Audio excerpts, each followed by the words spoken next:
Hey guys, Hannah Brady here with the College Fix. Since Charlie Kirk's assassination, the reactions have been everywhere. Tributes, revival, protests, even conspiracy theories. It's a busy time to be a college student with midterms, or maybe you're studying for the LSAT like me. So I'm here to recap and count down the 10 moments that define the story. Let's jump right into it. Starting with number 10. On September 10th, Charlie Kirk was assassinated at Utah Valley University. When the story first broke, media outlets covered it very differently. On the right, wall-to-wall tributes. Charlie was a patriot who devoted his life to the cause of open debate and the country that he loved so much, the United States of America. He fought for liberty, democracy, justice, and the American people. He's a martyr for truth and freedom, and there's never been anyone who was so respected by youth. On the left, we saw more of a focus of the controversies surrounding his career. The person who called for public execution of people he disagreed with is not civil. The person who said you are a black woman, you lack the ability to process thoughts is not civil. The person who said because I am Muslim, I cannot be in this country because I want to destroy Western society is not civil. But as the story made waves on traditional media, it hit social media even harder.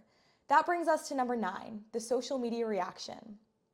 Soon after the story hit the news, social media platforms were flooded with posts and tweets about Charlie. Hashtags like #CharlieKirk and #TPUSA trended for days and swept the internet as America paid tributes to Charlie's life. Not everyone was mourning though, which brings us to number 8. Some Kirk critics used social media as a platform to actually celebrate his death.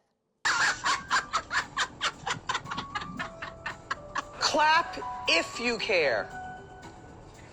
All right, let's move on. One user shared a video of herself dancing with a caption that read, "Charlie Kirk was just shot in the neck. This is cause for celebration." And now number 7, Erika Kirk's tribute. Not even 48 hours after her husband was murdered, Erika Kirk came forward with an emotional tribute, saying that the mission her husband began will not end. They killed Charlie because he preached a message of patriotism, faith, and of God's merciful love. But they should all know this.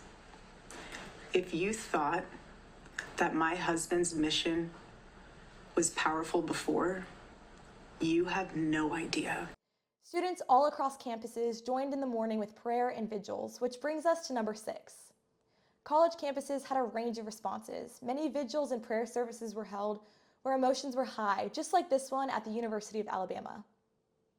Conspiracy theories even began to spread like wildfire, which brings us to number 5, as some argued the assassination was staged, or maybe even politically motivated.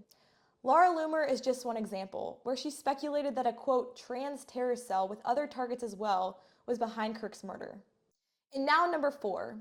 Even late-night comedian Jimmy Kimmel jumped on it saying the, quote, MAGA gang aimed to score political points from this shooting. Comments led his show to be canceled, provoking a free speech debate, and then brought back a few days later. Here's what he had to say about it. It was never my intention to make light of the murder of a young man. I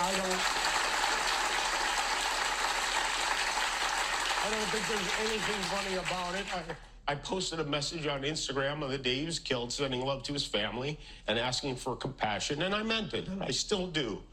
Nor was it my intention to blame any specific group for the actions of what it was obviously a deeply disturbed individual. The apology has created varying reactions, as broadcast stations are now deciding if they want to air the show again. And most notably, number 3, the memorial. 100,000 in person and 100 million online, Charlie Kirk's memorial was packed. It was a memorial statement about his legacy, and many say it truly was a revival. Praise you again.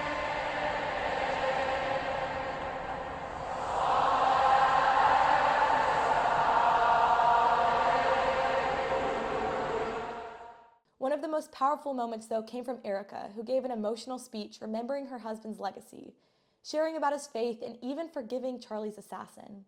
On the cross, our Savior said,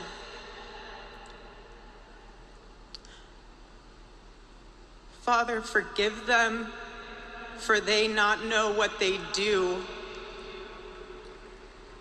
That man,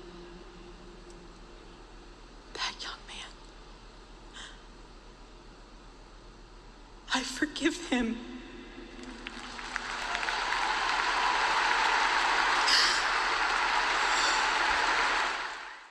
To honor Erika's request of continuing Charlie's legacy, number 2, the Charlie Kirk podcast continues. The day after Charlie died, his podcast continued with Vice President J.D. Vance's tribute, followed by Tucker Carlson, Allie Beth Stuckey, and several others. But what's next for Turning Point as a whole? Here's number 1. Erika Kirk was named CEO of Turning Point, which is what Turning Point said that Charlie would have wanted. The movement Charlie started has not only continued, but is growing every day. There has been over 120,000 Turning Point USA chapter inquiries since his assassination, and Turning Point announced its campus tour is continuing throughout the fall. The past 2 weeks have been eventful, impactful, and emotional, but they've made one thing clear, that this is a turning point for America. I'm Hannah Brady with The College Fix. We'll see you next time.